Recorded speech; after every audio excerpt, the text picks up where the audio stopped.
इथे गॅसवर एक कुकर ठेवला आहे. त्यामध्ये मी 2 मोठे चमचे तेल घालून घेणार आहे. तेल गरम झाल्यावर मोहरी टाकून घेणार आहे. नंतर जिरे टाकलेत आणि आता इथे मोठा कापलेला कांदा घेणार आहे. तोही चांगला आपल्याला गुलाबीसर होईपर्यंत भाजून घ्यायचा आहे. तर आज मी इथे बनवते आहे व्हेजिटेबल पुलाव,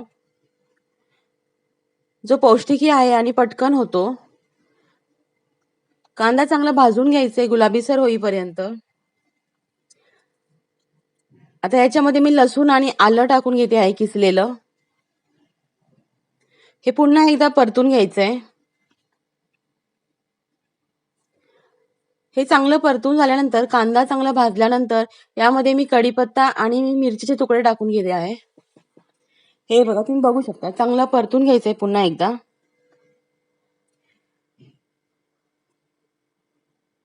आणि याच्यामध्ये मी आता बारीक कापून ठेवलेल्या भाज्या टाकणार आहे.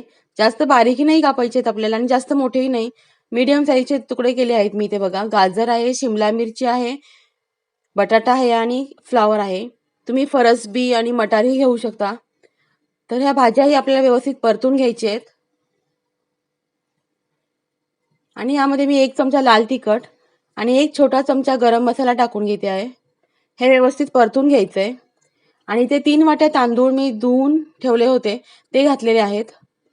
हे पुन्हा मिक्स करून यामध्ये चवीनुसार मीठ टाकून घ्यायचंय. 3 वाट्यांसाठी मी इथे त्याच वाटीने 5 वाटी पाणी घालून घेत आहे. हे पुन्हा एकदा व्यवस्थित मिक्स करून हाय फ्लेम वरती 2 शिट्या आणि गॅस मीडियम करून 1 शिट्टी, अशा 3 शिट्टीवर आपला भात रेडी आहे. तुम्ही बघू शकता, छान मोकळा झाला आहे, सुटसुटीत झाला आहे. तुम्ही नक्की ट्राय करा. पुन्हा भेटू पुढच्या व्हिडिओमध्ये.